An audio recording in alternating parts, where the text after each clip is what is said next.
an email from Joshua a couple of months ago going, do you want to come up to Liverpool? And I was like, yeah, all right, go on. I'm a Microsoft MVP. I run a .NET user group that's under the .NET Foundation. And just listening, it's always interesting listening to Joshua doing, we do this and we do the YouTube. And I'm like, oh yeah, I need to do that. I need to do that. I should sort that out. That's on my list. So it's kind of nice to be this person instead of that person for a change.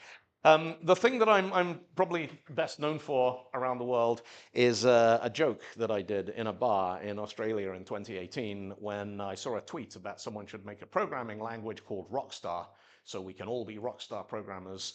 And I did, and I made a programming language based on the lyrics to heavy metal songs, and the joke got way out of hand. And now the joke is, so that's at codewithrockstar.com if you want to check that out.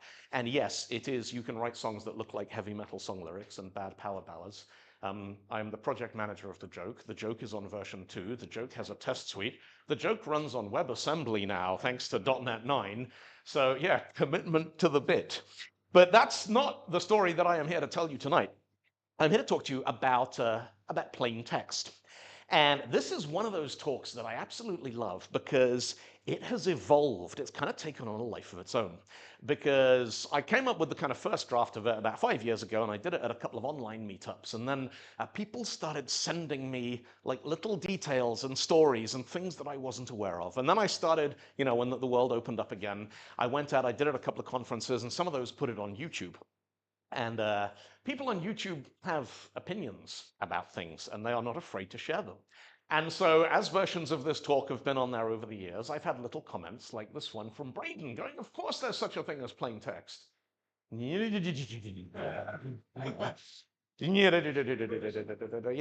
Braden posted an 850-word comment about how there is totally such a thing as plain text and ends up going on something about Arnold Schwarzenegger going back in time to kill your parents. Fortunately, not all of the people on YouTube are like Braden. Some of them are very constructive and helpful. And so there are little bits and pieces that will get kind of woven into the story here, which have come from there. But yeah, plain text, like who would go to a talk about plain text? Because the reason why technology is useful, the reason that I like computers and the internet and websites and all that kind of stuff is because the stuff which actually happens inside the technology, nobody cares about that because we don't know where it came from, we don't know where it's going. It's important when somebody can have an idea or somebody can have a piece of music or a piece of art or a piece of writing or a diagram or a code snippet or something, and they can put that into some sort of computer or network or retrieval system. And that does something with it. And for me, the value, the meaning is when it comes back out the other end and another person can share that idea. They can run that code. They can see that picture or hear that piece of music or read that message or all that kind of thing. And so an awful lot of the utility, the value of modern technology is about being able to take the things in the real world which are meaningful to humans and turn them into digital information, do something with them and get them back out at the other end. Now, the very first attempt to do this that I could come across was this thing. This is a Cook and Wheatstone 5-needle telegraph system dating from around about 1834. And this is, I believe, the first system ever that took text that human beings can read and turned it into some sort of binary information, or, well, turned it into some sort of electronic information, because we haven't got to binary yet, and then turned it back at the other end so you could read it. Now, it's a really interesting project for a couple of reasons. One, Cook and Wheatstone were the people who collaborated on it. And Cook was a businessman and Wheatstone was a scientist. And Cook said, we must sell this for an awful lot of money and it must be really easy to use so it doesn't need a manual. And Wheatstone said, no, we must give this away for free, but people should have to learn how to use it because technology is complicated, which is horribly prescient because 200 years later, we still have startups where the business person is going, this must be easy to use and really expensive. And the engineers are going, no, we'll make it free, but they've got to read the manual, otherwise they're not going to know how to use it. Now, the way the Cook and Wheatstone system worked is it took 5 wires. They ran 5 wires from Paddington Station to West Drayton, which is a distance of about 10, 12 miles. And this is like before, like telephones don't exist yet. Telegraph, SMS, none of this stuff exists yet. Like it's not like you can phone them and go, hey, switch the machine on, we're going to send you a telegram. We're not there yet. We're not at that point. They've got these 5 wires and they can be used to close a circuit. So what you do is now the compromise they made. If you wanted to transmit with the machine, you had to read the manual. But to receive, all you needed to do was watch the needles across the middle, because when they closed a circuit, that would create a little electric current, and the needles would move, and you would read off the letter where they crossed over. That was it. It couldn't encode the entire alphabet, but it could do enough that it could send messages about what was happening on that piece of railway line. And it made headlines in 1935. A murderer escaped from the police and got on a train at Paddington to try and get out of London, and they telegraphed ahead and said, apprehend murder man in coat, or I don't know what the message was. But the police got the message, and they came in and they arrested it, and that made the news headlines, and everyone went, telegrams, that's quite a neat system, isn't it? Now, anytime that you are battling against 8-bit and 16-bit binary encoding, just take a moment to reflect. If this had caught on, we would all be using a 5-bit binary encoding system, because every one of those 5 data points could be positive, negative, or 0, and that's how we encoded the alphabet with it, because when they deviate, if it's positive, it goes one way, if it's negative, it goes back the other way. This is not the system that caught on. The system that caught on, a system that a lot of people think was the first real binary encoding system. Now, you'll recognize this, right? It's Morse code. The funny thing about this was not the Morse code that was invented by Samuel Morse, because the problem with the Cook and Wheatstone system is it needed 5 wires. And then one of the wires broke. And so they're like, well, we can buy another like 10, 15 miles of wire and run it all the way through West London. Or maybe we could do it with 4 wires, or 3 wires, or 2 wires. Meanwhile, over in the United States, a guy called Samuel Morse is like, what if we just had 1 wire? Now, if you know anything about electrical engineering, you're like, you can't do anything with 1 wire. But what Morse did was he realized if you put enough current down it, you can detect the difference between that wire and the ground. So you can actually send a signal using just 1 cable, and you could send enough signal to make something go beep. And so he came up with a system. Now, this is International Morse code, which is named after him, but it's not the actual system he invented. Created by a guy called Friedrich Wilhelm Gerke, who was a German engineer in about 1865. And this is the one that became the international standard. Now, it looks like a binary code. It looks like dot dash, but what you don't see written down like this is the gaps, because Morse code is a time-based coding system. You need to leave gaps between the dots and the dashes, so you know that was a letter, that was a word, that was a full phrase, that's a letter, that's a word. It survived for 100 years. There was a thing in 1865, they had a big conference on international telecommunications in Paris and decided this was going to be the standard. And like any piece of technology, when no one's using your stuff, you can change it as often as you like. As soon as you have paying customers, you can't change anything ever again. That's why we all have legacy systems. And within a couple of years, within a couple of decades, the telegraph networks that supported it had been rolled out all over the world. People are laying cable across the bottom of the ocean. They're doing astonishing things with communication and automation and infrastructure.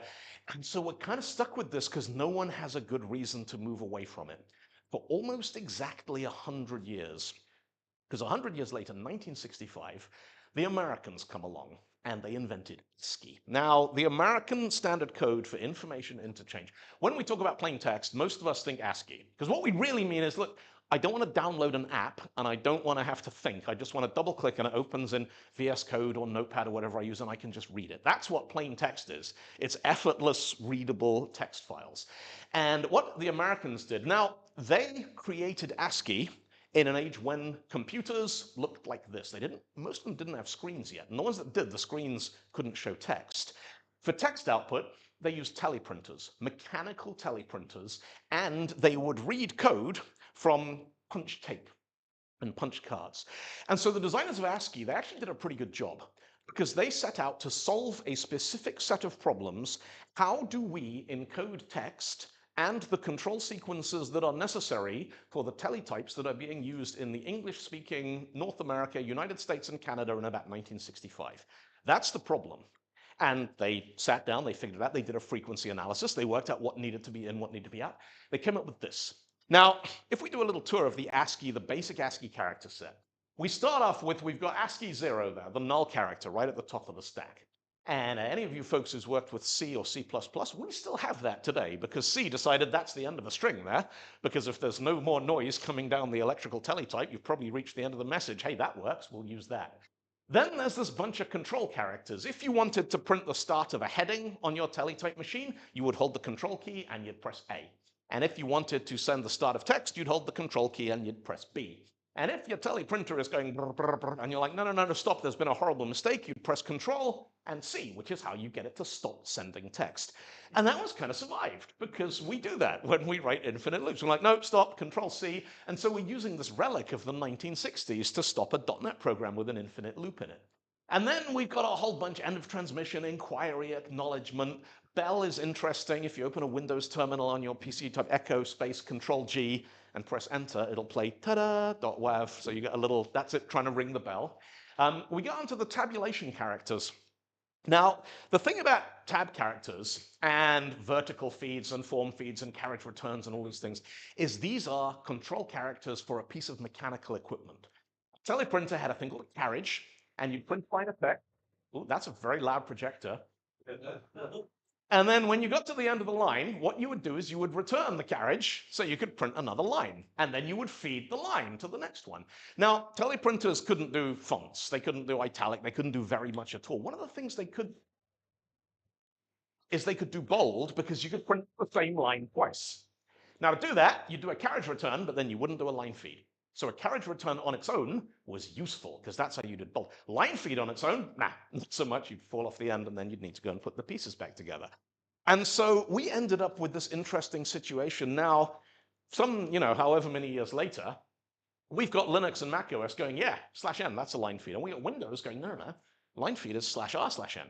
And it's not because Windows runs on mechanical teleprinters. It's all to do with backwards compatibility. You see, Mac OS and Linux evolved from Unix, and Unix evolved from a system called Multics. And Multics was the first system in history that had device drivers.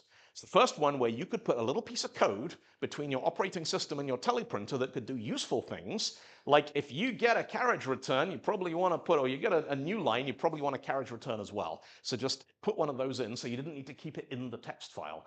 Windows 11 from Windows 10, from Windows 8, from Windows 7, from Windows all the way back to MS-DOS, which evolved from CP/M, which was designed to run on really, really cheap hardware so they could sell lots of it. And the cheap hardware did not have device drivers. And so if you wanted a carriage return a new line, you had to put both of them in the text file you're running.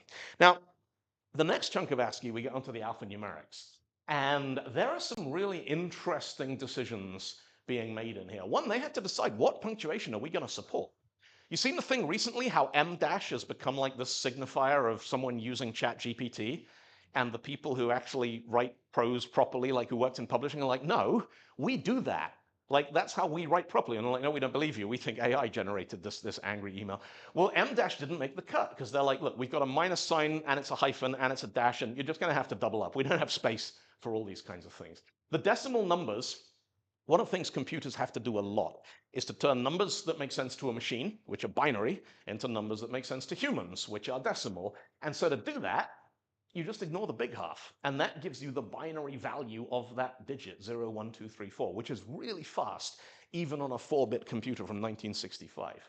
Now, if you've ever looked at ASCII and been like, all right, well, a capital A is 65 and a lowercase a is 97, and you thought, why did they choose those values for capital and uppercase? It's because they differ by 1 bit. If you want to do case-insensitive searching or sorting, all you got to do is you ignore that bit. And then they're the same, and then it doesn't matter if it's uppercase or lowercase, you can still find it. They mop up a little kind of extra block of punctuation. We've got the opening brace, vertical brace, and then right at the end, you've got ASCII delete. And the ASCII delete character is all the ones. And the reason it's all the ones is there's only 2 ways to erase data from a paper tape. One is you've got to set it on fire, and they don't like you making fire in the labs. The other way is you've got to punch out all the rest of the holes so you can't see which holes were there in the first place. So the ASCII delete character would just punch every hole out of a piece of tape so you could no longer see what was on it. So you write deletes on the tape and then the data is gone. You've erased it. And so the Americans are like, hey, good job, everybody. 127 characters all you're ever going to need. And the rest of the world goes, come on. Now, this is where it gets interesting to me, because the first time I ever became aware of these problems, I grew up in Zimbabwe, and I grew up speaking English, and the Zimbabwean currency when I was a kid was dollars and cents. So ASCII solved every problem I had when I first started playing around with computers. Then when I was 10 years old, I moved to the UK, and I was doing some homework on my 286 PC with my Epson dot matrix printer. I wanted to print the pound sign in my homework. and I could not get it to print because all it would print was this. And the reason is, this is not one of the characters that made the cut. Pound sterling was not statistically probable enough in 1960s America to be part of the ASCII information interchange. Now, there are some places, in the United Kingdom, basically that's the only thing we were missing. They had everything else that we needed. Places around Northern Western Europe, Scandinavia, Germany, it's missing some of the accented characters they use, but you could kind of get away without them for a while. A lot of places around the world are like this, no, we can't even get started with this. This looks nothing like the way we read and write. And so a lot of people looked at ASCII and they went, well, hang on, there's 8 bits in a byte, which means we've got 256 characters, and ASCII only defines 128 of them. Is anybody using this bit? And of course, there was no standardization. And so everybody jumped in and went, brilliant, we're going to use the top half of ASCII and we're going to solve all of the problems. Now, the solutions are what are known as code pages. Code page is a rule that says, here, today, this program reading this document on this computer, this is what the top half of ASCII means. And the reason I couldn't print my homework is because the PC and the printer were using different code pages. So they couldn't even agree across a meter of parallel printer cable what code page something meant. This is where things get really gnarly. Now, the original IBM PC, early 1980s, it shipped with a default code page called code page 437. Now, the thing they did with this, they included the basic ASCII block, and then the top half of it, they included pretty much all the characters you need for Northern Western Europe, the places where they wanted to be able to sell IBM PCs because those countries had money. They included box drawing characters so you could do menus and little ASCII diagrams. And then they included half of the Greek alphabet. Because Greece was not a market they cared about supporting, but mathematics and physics was. So there's enough characters in here to write a high school maths textbook, but you can't actually write a letter to somebody in Greek. And then someone went, oh, hang on, the IBM PC isn't a teleprinter. Maybe we can reuse that first block and use it for things like playing card symbols and printers dingbats and stuff. Now, if you've ever seen an original PC crash really hard, what you get is a screen full of smiley faces and playing cards. Because all of the low-valued values that are in memory, the machine code instructions, they're just being interpreted using the default code page, and so you get this screen of smiling faces and gibberish. Now, there's a couple of wonderful stories from around the world about the way people tried to use code pages to solve their problems. There was an international standard for encoding the Cyrillic alphabet, which is used for Russian, Ukrainian, Bulgarian, a couple of other languages around the world. But this one had a problem. And the problem was a lot of systems assumed that data would only be 7 bits. So if you took a Russian word like privyet and you encoded that using the international standard, you get this sequence of bits. Now, WordStar, very famous word processor, that used the 8th bit as a flag to say, did we spell check that word already? And so that would get set on, set off randomly. A lot of networks would strip that. They'd use it for parity control. To this day, SMTP email is a 7-bit protocol. So when you send someone an email, it's being turned into 7-bit data, so it'll make it to the other end without getting messed up and then rehydrated at the other end. So you lose your top bit from a piece of international standard Cyrillic, and what comes out the other end is unreadable gibberish. And so a bunch of smart folks in the Soviet Union said, we got an idea. And they created KOI8, the Kodevnama Informacija 8 bit. And what they did, they said, forget alphabetical order. We're going to create an encoding based on, so we'll take Privyet, we'll turn it into that, we'll lose the top bit, and we'll design it so that the ASCII letters which are left kind of sound like the thing you were trying to say in the first place. And they flipped upper and lowercase on purpose, so it was obvious that this thing had been garbled in transmission. But it meant you could send email in Russian, it would get garbled in transmission, it'd come through, but the person on the other end could still have a reasonable stab at working out what you were trying to tell them. Now, I did this talk in Nottingham a few years ago. Somebody comes up to me afterwards, they said, do you know about the Harry Potter book? And I was like, no. And they got their phone out and they sent me a link to this wonderful story on Reddit. About 2002, there's a Harry Potter fan forum on the internet, and one of the books has just come out.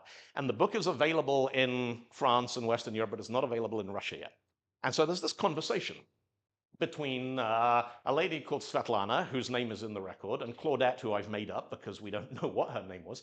And they're emailing backwards and forwards. And I'm guessing at some point, Claudette says, hey, do you want me to send you the new Harry Potter book? And Sveta says, yes, that'd be amazing. We cannot get new Harry Potter book here in Russia yet. Here's my address. It is in Russian alphabet. Please copy it carefully. And puts in Cyrillic a street address of an apartment building in Moscow. Send, click. Windows 2000, Outlook 2000, in French, it's what comes out. But, you know, Claudette I guess that's how they write addresses in Russia. Now, this is the same data. Nothing has got lost here because the underlying numeric value of those characters is identical. It's just being interpreted using a different encoding system. And so she copies that onto this envelope and posts it. And somebody in the Russian postal system goes, I know what the problem is. And they correct it. And it gets delivered. And this photograph ends up on Reddit attached to the whole story. Now, I used to go to Ukraine and Russia and Belarus and do conferences there a lot. And a lot of the kind of these little stories come from chatting to people who, they have the same problems we have. They have JavaScript and microservices, but they grew up with a different culture and a different alphabet. And that's where the really fun stories come from. And one of them told me to, what I want you to do, get your phone out your pocket, and I want you to go into whatever app, come on, you do the thing. I want you to go into the app that you use to listen to music, Spotify, Tidal, Google Play, whatever.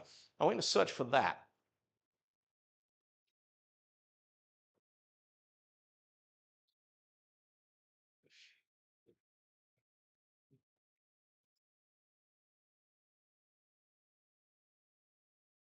You found anything? What we got? Billy Joel. Billy Joel, 1987. Billy Joel and his band become one of the first Western artists to perform in the Soviet Union. And they did a concert in Leningrad, the city which is now St. Petersburg, and it was recorded. And the recording was released, and it was called Concert, because that's how you write the word concert in Russian. And then at some point, somebody is putting this into a database. And this is some American record label is like, all right, and they're looking at their keyboard and they're looking at the record and they're like, KOHUEP. It doesn't matter because that's just an internal database, right? Like the database is just for the record company. It's never gonna end up in public until streaming comes along. And Apple and iTunes and Spotify go to all the record companies like, do you just like have a big database of all your music? And like, Bob, give them the database. And Live in Leningrad is now immortalized as the title of that album, even though it is a nonsense word that doesn't mean anything. And my final story about weird things that happen with the Cyrillic alphabet is, do any of you folks read Russian? Okay, good. Because does that say anything? Because this, if you type this on a Cyrillic keyboard layout, this is the pattern that your fingers make. And if you type that same pattern on international, like a QWERTY keyboard layout, it says Taylor Swift. And Google knows this, because if you forget to switch from Cyrillic back to British keyboard layout and you search for Taylor Swift, Google knows what you were looking for. And this to me, this is the hallmark of like being really, really famous, is if you can type the name of your band or your movie or whatever in Russian into Google with the wrong alphabet, and it's like, oh no, we know what that one is. That's famous, and it'll actually find it for you. Now, code pages kind of worked a little bit for a while until it got unmanageable very, very quickly because there was no convention. Like I already said, I had a computer and a printer that couldn't agree on how to print British. And if you wanted to like write a document in Bulgarian, were you going to use IBM Bulgarian or Windows Bulgarian or PostScript Bulgarian or Apple Bulgarian? Because they all had different Bulgarians. This is the footnotes of the Wikipedia page on code pages. And it was obvious once we'd invented, you know, the web was going mainstream, email was becoming a thing, all of these things were taking off, and we needed a better way of being able to communicate and send text backwards and forwards. And so the Unicode Consortium was established. And they set up, the project was started in 1988. They officially kind of ratified as a legal entity in 91. And their mission is to provide a single consistent way to represent each letter and symbol needed for all human languages across all computers and devices. That is a brilliant mission statement. Let's work it backwards. All computers and devices. Every single one of you in here, your smartphone, your laptop, your smartwatch, they're all using Unicode. And none of them had to pay for it, and none of them had to reinvent it, because it is a great standard. It is open, it is free as in speech, it is free as in beer. You can get the specs, you can implement it, you don't have to pay royalties. Anybody who wants to do text can use Unicode for free, because it's just so much better for everyone if you do. Human languages, not just the languages that people read and write and speak today. There are people out there doing archaeological research. There are people translating Egyptian hieroglyphics They want to be able to put their research in emails as well. So Egyptian hieroglyphs are in Unicode. Ancient Sumerian is in Unicode. And that leaves a single consistent way to represent each letter and symbol. So what we've got to do now is we've got to figure out what a letter is, and then we'll be fine. Now, my favorite way of doing this is to go into a toy store and find a Scrabble set, because that's the ultimate, to me, the ultimate arbiter of what is and is not a letter. And this has generally worked out pretty well until earlier this year. I was in Hungary, and I was in Budapest, and I was giving this talk, and I was like, I wonder how Hungarian Scrabble does this. Now, they have a 7-letter word here, nunchak, and I went into a Hungarian toy store, and I bought a copy of Hungarian language Scrabble, and I was like, right, let's find, so I found this word, nemchak. Nemchak sha tishik hanem whiskey tish. It means he does not drink beer, he also drinks whiskey. And you play that word in Hungarian Scrabble, and your opponent is going to go, no, that's not a 7-letter word in Hungarian, that's a 6-letter word in Hungarian Scrabble. And as an English Scrabble player, I keep looking at that tile and getting very, very uncomfortable. The Hungarian alphabet is wonderful. It has 44 letters in it. It used to have 43 letters, and then in 1983 they added another one. When I say they, this is the Hungarian Council on Orthography, because one of the things about who gets to decide? Like, who is if somebody wants to say there's that many letters in your alphabet, are you going to argue with them? Because they're like the official Hungarian government office in charge of this, and we're not. So I guess what they say goes, and the rest of us have to try and figure out how to make it work. This is the Hungarian alphabet. Now, these here, these are the same letters that we have in 7-bit ASCII. It has the same set of 26 letters that the Americans encoded in the 1960s. Then these ones, they have their own code point in Unicode. Unicode says, yep, that's a letter, we'll give it a thing, and if you push that key on your keyboard or you type that alt code, you're going to get that letter come out of it. Now, there's a couple of interesting ones here. Unicode has a letter Z, DZ, except it's one letter. That letter is in the Hungarian alphabet, but they don't use it. And the reason they don't use it is because it's not there for them. It's them for the Romanization of Macedonian. Because Macedonia has Latin and it has Cyrillic, and you've got to be able to round trip between the two without losing anything. So they needed a single code point that is a Z that goes to a Cyrillic Z and back to a Latin Z again. And so that one there kind of doesn't really get used. Now, if you look at a Hungarian keyboard layout, that's got its own idea about which things are letters, because as far as they're concerned, well, if it's got a key, it's a letter, and if it doesn't, then it's 2 letters, because you make it by typing 2 keys. So these are the digraphs. There is a letter trigraph, this one here, J. The word jungle in Hungarian is spelt with 1 letter, which is actually 3 symbols. And so we end up with this system. Now, finally, Q, W, X, and Y, those don't appear in the Hungarian language. They are only used for foreign names and foreign companies. And so if we break the thing down onto a Venn diagram, we got 44 letters in the alphabet. 35 of them appear on a computer keyboard. We got 38 of them in the Scrabble set, which doesn't include Q, Y, X, and Z. Unicode recognizes 36 of them. This one comes off over here because it's there, but it doesn't get used like that in Hungarian. Now, when I did this talk in Budapest, I got to this point, I said to the audience, how many of you does this make perfect sense? And about 3/4 of the audience who are Hungarian are like, yeah, it's fine. And the others who are visiting for the conference are looking at each other like, are they serious? Like, because if, you grew up with English or American English or Australian English or Canadian English, we got 26 letters and 26 keys and 26 Scrabble tiles, and we've never really thought about the fact that this might be an open question for somebody out there. Let's meet some friends of mine. Francois Board is the archaeologist from France, and Motley Crue, the rock band from Los Angeles, California. Now, this sentence is in English. Francois the archaeologist went to the Motley Crue concert. It includes letters which are not part of the Latin, the English alphabet that we use here. Francois the archaeologist, well, Francois has a cedille in his name, which is a French C with a little tail on it, and we recognize that because Francois says, I'm Francois, like this, and we go, all right, we can respect that. The archaeologist there, that is a thing called a typographer's ligature. It is an affectation. Some magazines and publications, they still use that because they think it looks cool. And Motley Crue, they have the heavy metal umlaut, which they picked because they thought it made them look cool. And then they went on tour in Germany, and the audience is chanting, Mötley Crue. I'm like, why can't they get our name right, dude? And it's like, that's a letter here. Do you know that? Now, These characters, they're not part of the English alphabet, but we use them anyway. We use them in English prose, and it goes both ways. If you've ever been to Poland and you have been on your way to the city of Łódź and you've been searching for it on your phone so you can buy a train ticket, we don't have these letters on our English keyboards or in our English-speaking brains, and so we just kind of ignore the extra bits and we filter those out, and so instead we try to buy a train ticket to Lodz. And Google Maps is like, well, yeah, obviously you mean Łódź because you're looking for Lodz. So these are the kind of decisions that people have to make when they're implementing software that has to work internationally, has to work across boundaries. People who don't even have the right keys on their keyboard still want to be able to buy a train ticket. So you need to figure out what it was you thought they were asking for. Let's meet Magnus. Magnus Mortensen he's a Swedish Microsoft Azure MVP. And he has a lovely story. A couple of years ago, Magnus is on his way to Seattle for a Microsoft event.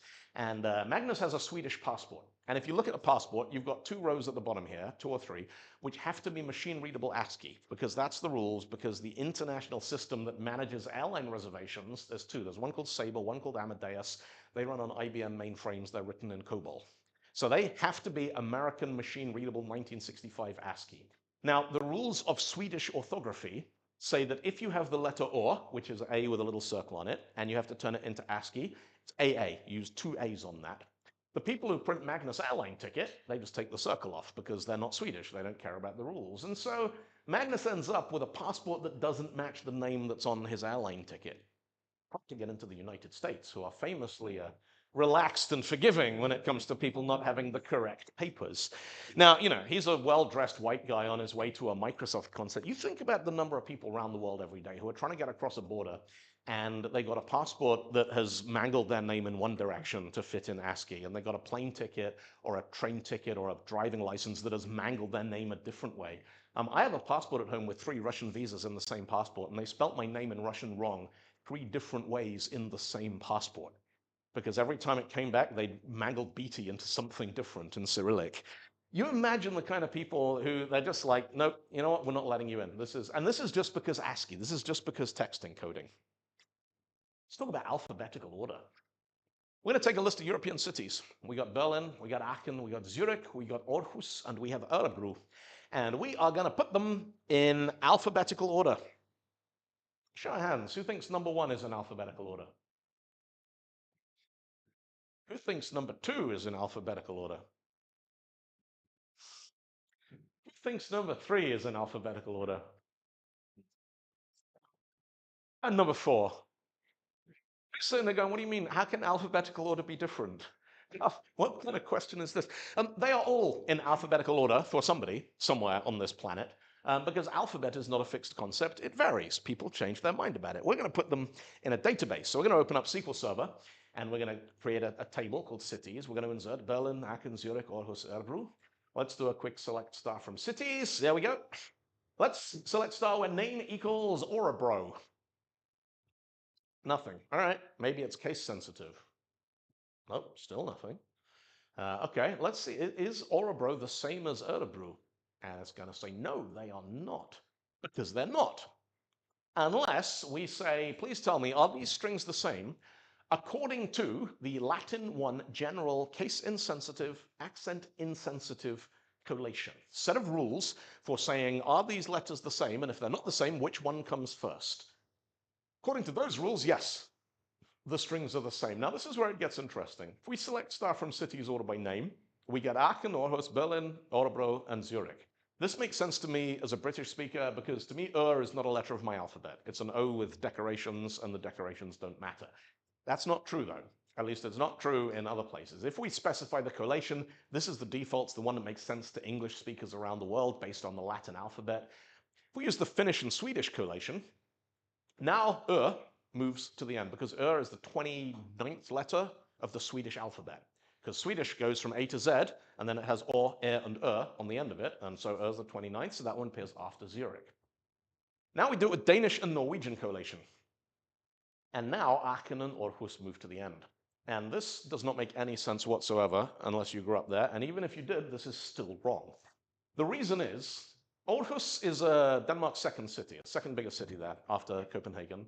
And the city of Aarhus was officially spelled Aarhus with the little A with the circle on it from 1948 till January 2011. 1948, there was a thing called the Danish Spelling Reform. They, following World War II, and you can probably guess why, Denmark wanted to be more Swedish and less German. And one of the things they did was they reformed their alphabet. They borrowed 3 extra letters, which are similar to the ones used in Swedish, and they said, right, this sound or, which appears in a lot of Danish place names and people and companies and those kinds of things, we're going to replace that with the new letter or, which is part of our alphabet. Then in 2011, they voted to change it back to Aarhus because they thought it was interfering with their Google foo for tourism. You know, who gets to decide? I guess the people of Aarhus get to decide. Thing is, that doesn't change its position in the alphabet, because or is still the letter or, it's just being spelled differently. So Aachen goes at the beginning. Aachen is in Germany. It's not in Scandinavia. So AA in German belongs at the beginning of the alphabet. AA in Danish and Norwegian belongs at the end of the alphabet.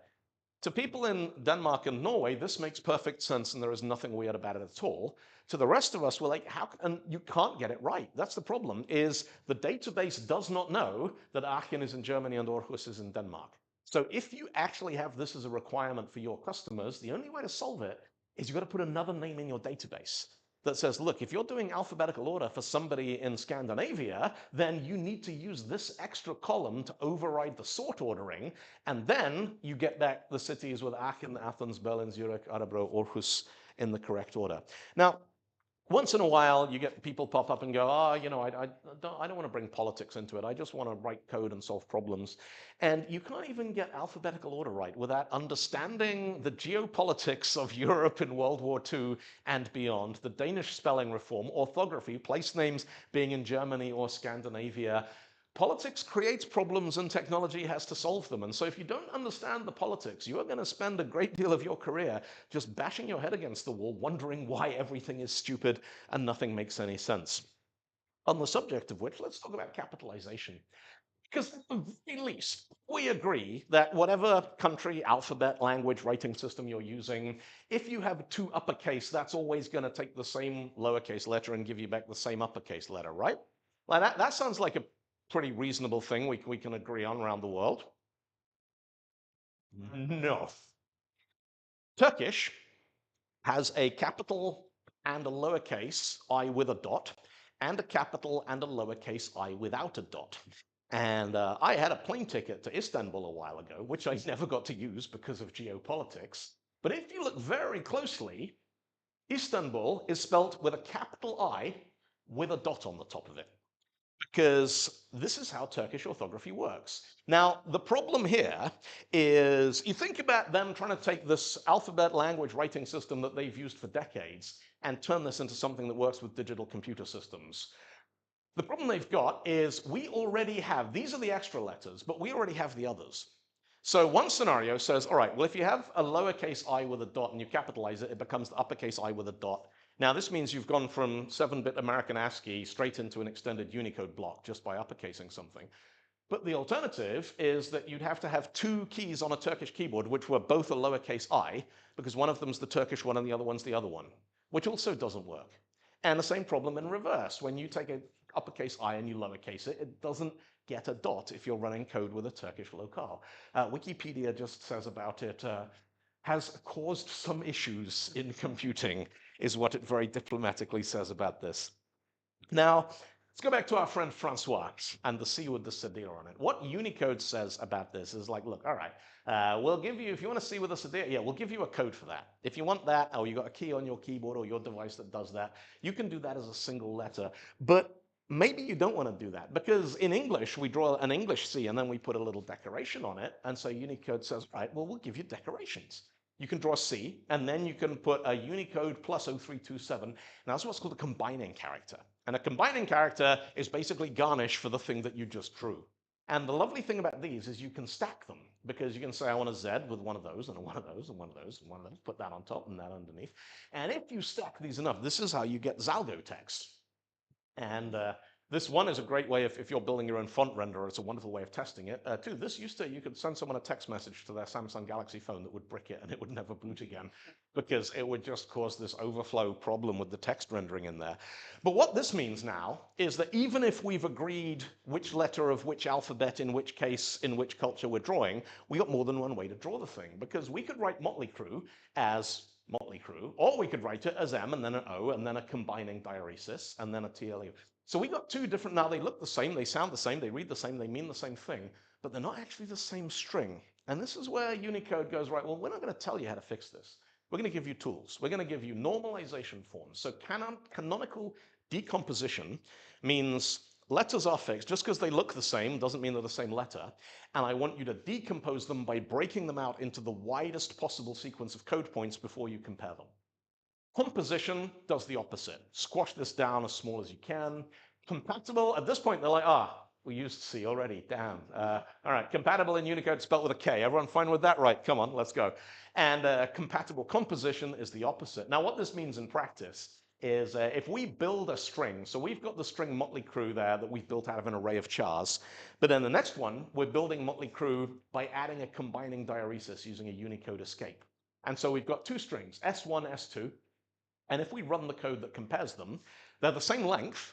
Now, they're not the same length because we've put a different number of chars into the array, but .NET is smart enough to know, no, combining characters don't make things longer. They don't increase the number of characters. So one of the questions, you want the length of a string, you're like, well, how many letters or how many bytes?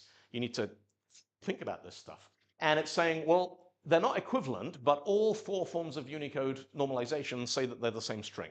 So if someone searches for Motley Crue, it doesn't matter which way around they typed it, you'll still find it.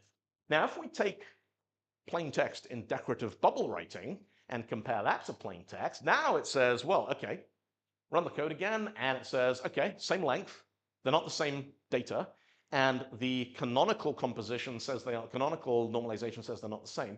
But if we use the compatible form, it's like, well, yeah, they both say plain text.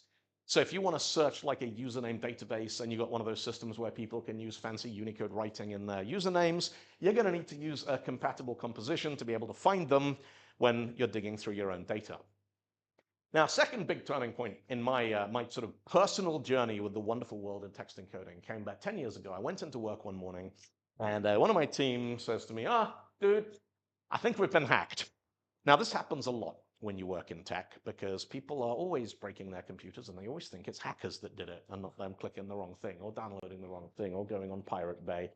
But the person in question was a security engineer on my team, was actually very, very good at his job. And I said, why do you think we've been hacked? There's Chinese in the Windows event logs.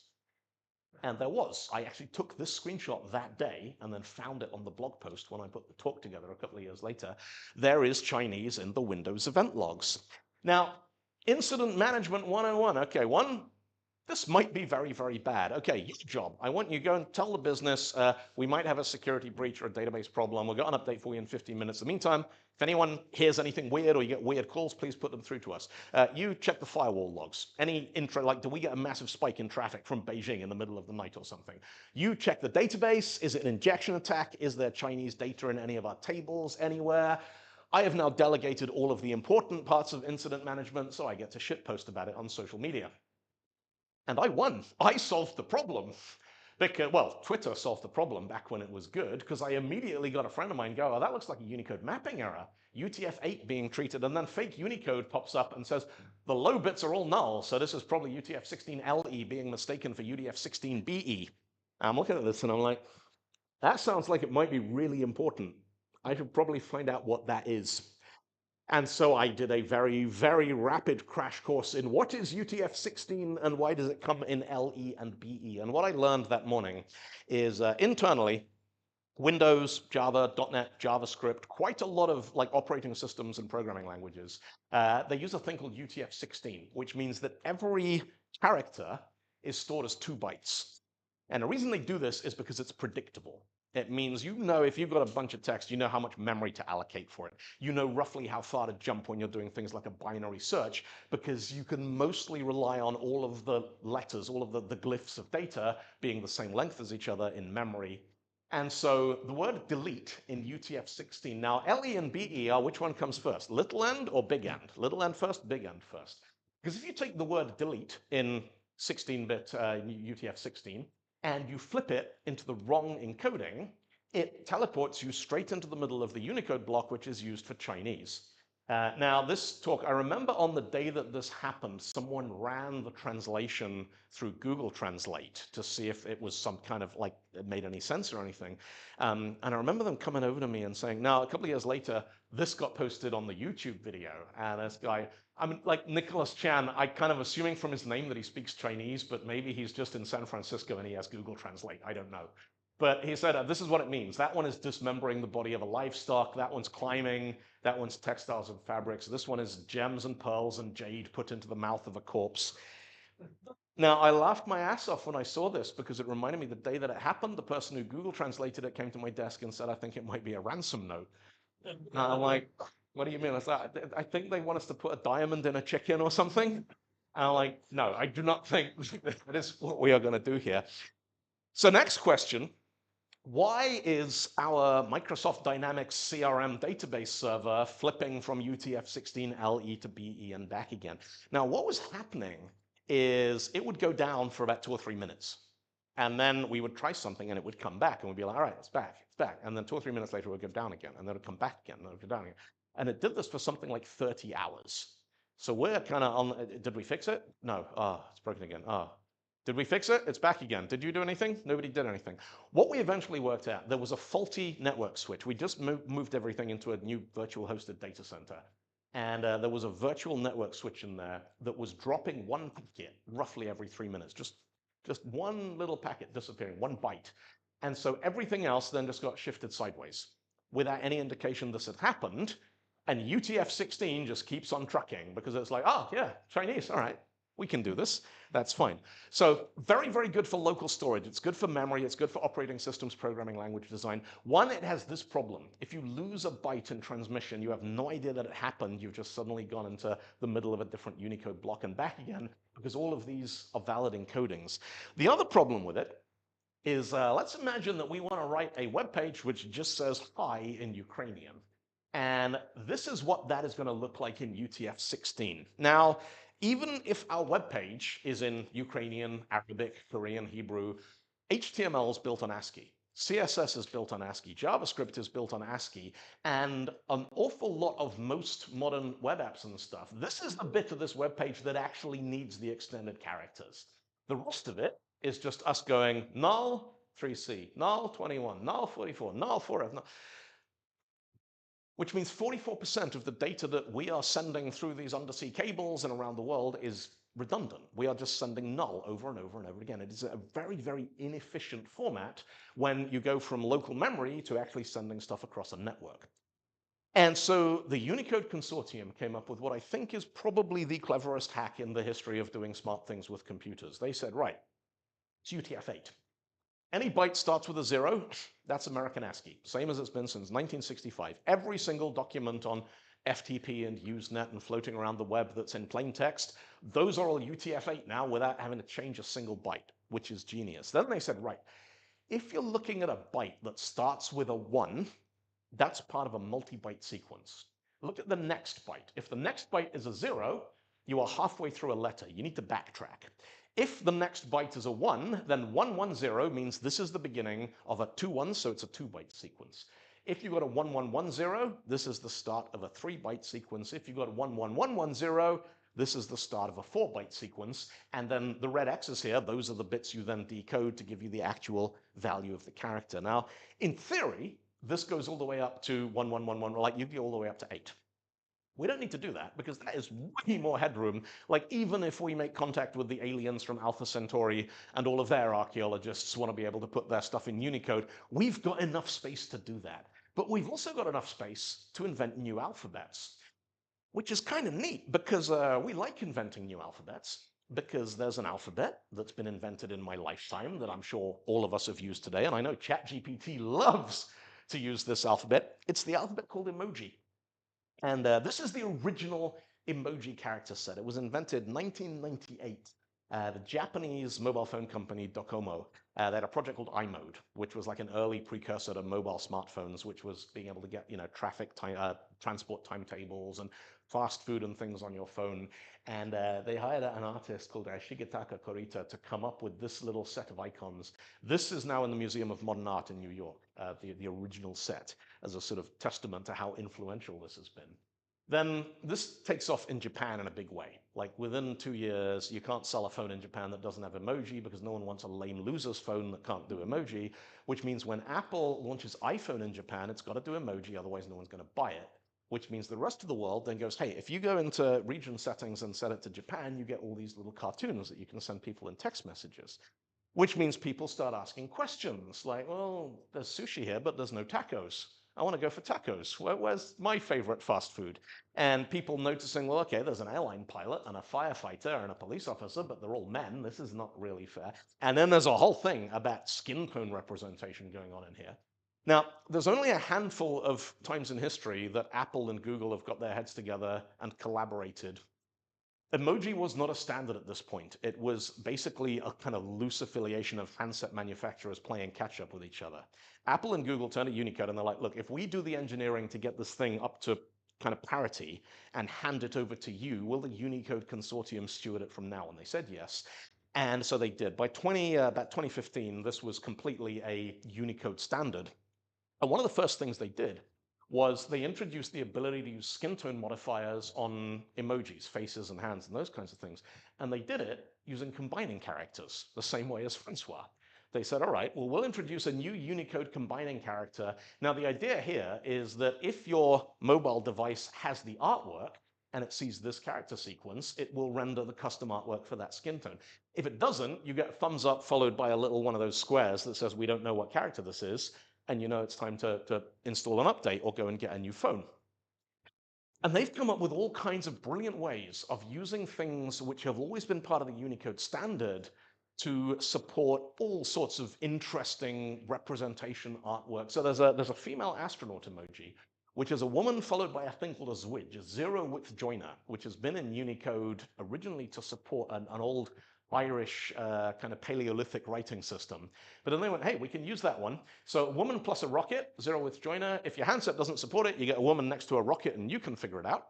And if it does, then you get a female astronaut. And you can combine that with the skin tone modifier. And so you get these different combinations of, identity and ethnicity and occupation and family configuration. Now, flags is where it gets really interesting.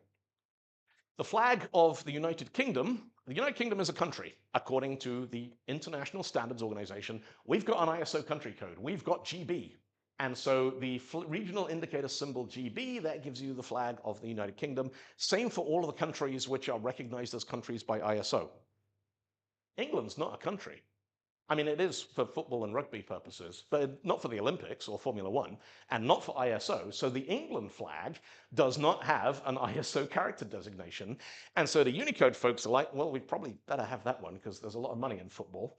So they said, what about if we use the black flag followed by the tag Latin small letters GBENG for Great Britain, England. Same thing for Scotland, same thing for Wales, and the same thing for the flag of Texas, because those are currently the only 4 regions that have flags in Unicode which aren't actually countries. And then the pride flag is a white flag, a zero-width joiner, and a rainbow, which I think is rather lovely. Does anyone recognize this flag? Taiwan. Well, technically, the Republic of China, the country everyone knows as Taiwan, not to be confused with the People's Republic of China, which is the country everyone knows as China. Now, the problem with that flag is there's about 1 billion people in China, the People's Republic of China. They have money. They want to buy iPhones. Apple wants their money. This flag in mainland China is a symbol of Taiwanese independence, and that is not the done thing. The government does not like that at all. So if you go into your iPhone and you go, Taiwan, look, there's the flag, and then you go into your regional settings and change your phone's location to China mainland, when you go back into your little text message you were writing, it's vanished. You can't see it. Now, the nuance I think is really weird here is you cannot see or type the flag of Taiwan. You can see the flag of Hong Kong, but you can't type it. So you're allowed to read only Hong Kong, but you don't have read write Hong Kong. Taiwan is completely off limits. All of the others are there. This is the deal that Apple made with the Chinese government to be allowed to sell iPhone in China. They said, all right, if anyone's in China, then we will switch off the Taiwanese flag and you can all get on with pretending that doesn't exist because the rest of the world knows that isn't true. But of course, there's no politics in technology. Microsoft, when we're not touching that, no, we're not going anywhere near it. If you have a bunch of flag emoji and a text file on macOS, and then you open that same file on Windows, it just goes, no. All we're going to do is give you the regional symbol indicator letters, so you know which country it is, but you can't see the flags. There's only 3 flags that are actually supported on the Microsoft Windows operating system. They are the pride flag, the skull and crossbones, and the checkered flag that means you just won the Formula One. Now, I think this means Microsoft's official position statement on flag emoji is that gay pirates are winning, but I don't know, don't quote me on that. And then the final kind of chapter, the thing which inspired me to take all this and mash it together and turn it into some kind of presentation. I was in Ukraine in 2016, 2017. I was at a conference there, and it's my first time visiting any country which used the Cyrillic alphabet. And I could not read or write anything. And I'm walking around like, oh, yeah, I don't know what that is. I don't know what that shop sells. I'll have one of those. I don't know what it is. Is that pasta? I'm not sure. And I had a great time there, really, really interesting place to visit. And I noticed, I turned to one of my the people who was hosting us out there, one of the locals, and I was like, why does Ukraine use the English alphabet on their car license plates? And he said, we don't. I'm like, yeah, you do. I can read all the car license plate. I can't read anything else. Now, this sent me down a rabbit hole. And it turns out 1965, the same year that ASCII was first formalized, there's a thing called the Vienna Convention on Road Traffic. And all the countries all over mainland Europe, they all signed this treaty that said, look, if we're going to drive cars over the borders so we can go on holidays and stuff, it'd probably be a good idea if we had a agreement on like maintenance standards and these kinds of things. And one of the things that that treaty said is that license plates have to be written in the Latin alphabet.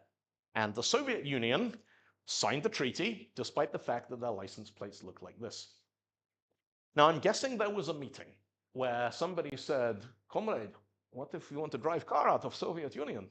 And someone said, comrade, you do not drive car out of Soviet Union. Because if you did, if you could get the travel papers and the permits and everything, because the USSR was closed, you could just go on holiday. You had to get government party approval for it. They'd give you temporary license plates at the border that you had to bring back, otherwise bad things were going to happen.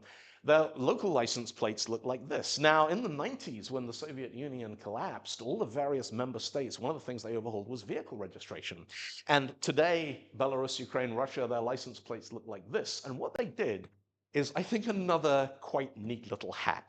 In Ukraine, what they did is they took the Cyrillic and the Latin alphabet and they identified the set of glyphs. So these are not the same letters, they are the same shapes that appear in both of those alphabets. And they said, that's it. That is the subset of letters that we are going to use on our vehicle registration system. And if you take that particular subset and you rearrange them a little bit, you get the English phrase PIKE MATCHBOX.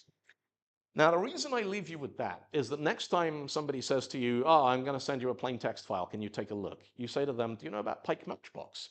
And if they say yes, then they've seen this talk. It's like a little shibboleth.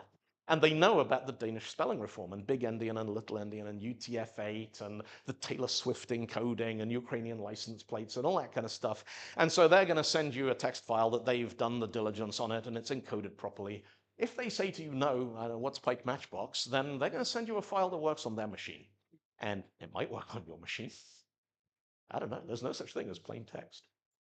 And I always like to dedicate this talk to Joe, who watched the whole thing on YouTube and commented at the end, leave politics out of software. Thank you. Thank you very much, folks.